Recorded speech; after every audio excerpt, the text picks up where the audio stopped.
नमस्कार दोस्तों, स्वागत है आपका हमारे YouTube चैनल अरुण शिक्षा अकादमी में। दोस्तों, आज हम हिंदी के स्मार्ट सेशन में क्लास 12 आरोहा हिंदी चैप्टर 6 का हम सार लेकर आए हैं। काव्य खंड का यह सेशन हमारा चल रहा है। उषा नाम की कविता है, शमशेर बहादुर सिंह पार्ट्स है। इसका हम आज सरल सा भावार्थ आपको बताएंगे। इसके बाद इसके प्रश्नोत्तर एवं एमसीक्यू भी आपके लिए तैयार करके लाएंगे। इससे पहले चैनल पर नए हैं तो प्लीज चैनल सब्सक्राइब जरूर करें और कमेंट में जय श्री कृष्ण लिखते हुए आज के इस सेशन में आगे बढ़ते हैं। और आगे बढ़ने से पहले अगर आपने पहले वाले चैप्टर नहीं देखे हैं उनको भी देख लीजिए। उनके भी सभी भावार्थ, प्रश्नोत्तर एवं एमसीक्यू हमने ला रखे हैं, आप उनको तैयार कर सकते हैं। चैनल पर नए हैं प्लीज चैनल सब्सक्राइब करें और कमेंट में जय श्री कृष्ण लिखते हुए आज के सेशन में हम आगे बढ़ते हैं।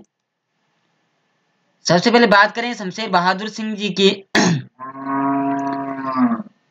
इन्होंने जो है क्लास 12 वाणिज्य आईकॉम इन्होंने किया है। विज्ञान से आईएससी भी इन्होंने की है।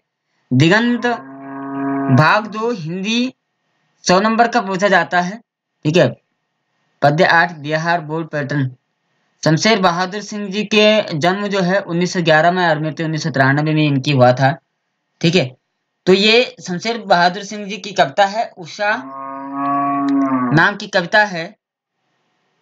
कविता का गायन करते हैं। प्रातः नभ था बहुत नीला शंख जैसे भोर का नभ, राख से लीपा हुआ चौका अभी गीला पड़ा है बहुत काली सी, जरा से लाल केसर से कि जैसे धुल गई हो स्लेट पर या लाल खड़िया चक, मल दी हो किसी ने नील जल में या किसी की गौर झिलमिल देह जैसे हिल रही हो, और जादू टूटता है इस उषा का अब सूर्योदय हो रहा।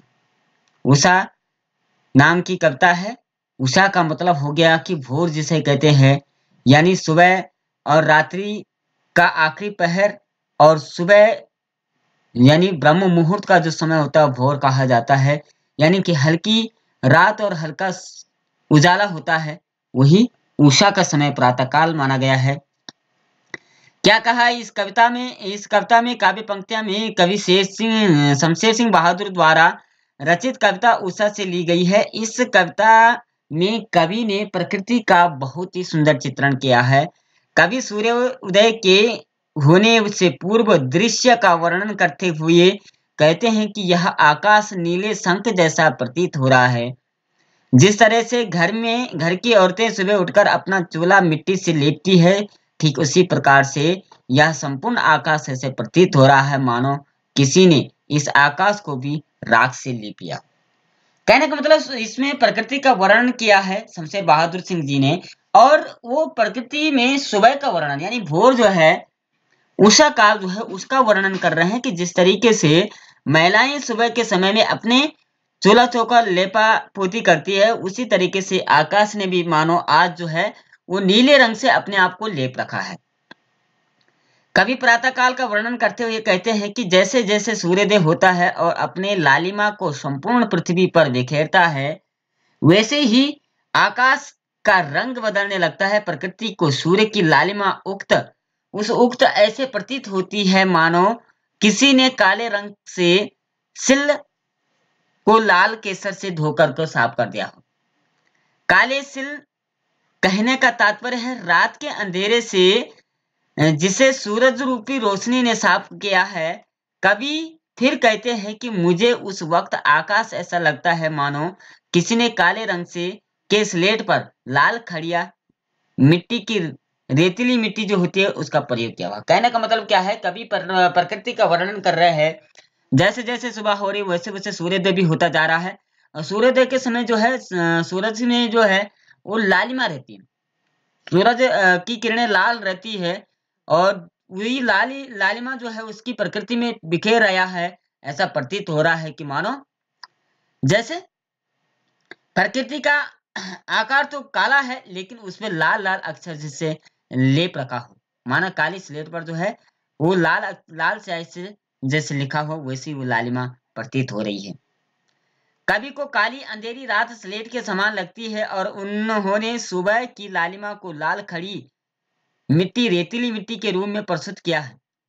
यानी कवि ने जो है रात को तो अंधेरी स्लेट कहा, और जो लालिमा है, सूरज की किरणें है, सुबह के समय, भोर के समय, उनको खड़िया का रूप दिया। खड़िया का मतलब होता है वो एक जिस तरीके से चाक होता है उसी तरीके से वो लिखा करता था। ठीक है। अंतिम भाग में कवि ने सुबह के बदलते हुए दृश्य का वर्णन करते हुए कहा कि मुझे सुबह का दृश्य सबसे ज्यादा सुंदर लगता है। नीले आकाश का धीरे धीरे लाल रंग में परिवर्तन होना, यह सब कुछ ऐसा लगता है मानो किसी ने प्रकृति पर अपना जादू सुंदर दृश्य को धीरे धीरे बदल दिया हो। यानी लाल रंग जो है ऐसे बिखर रहा हो मानो जिस तरीके से जादू टोना करते हैं, जादू टोना वाले वो लाल सिंदूर छिड़क देते हैं, उसी तरीके से माना कि उस अंधेरे के साये से दूर रह करके प्रकृति ने लाल रंग जो है पूरी पर्यावरण में बिखेर दिया हो। तो इस तरीके से शमशेर बहादुर सिंह जी ने ये उषा नाम की कविता में जो क्लास 12 में 6 चैप्टर जो है उसमें किया हुआ है, ये भाव हमने उद्धृत किए। आशा है आपको ये पसंद आए होंगे। इसके बाद हम इसके प्रश्नोत्तर भी लेकर आएंगे और एमसीक्यू भी लेकर आएंगे। चैनल सब्सक्राइब करें और समय का इंतजार करें। तब तक के लिए जय श्री कृष्णा, राधे राधे।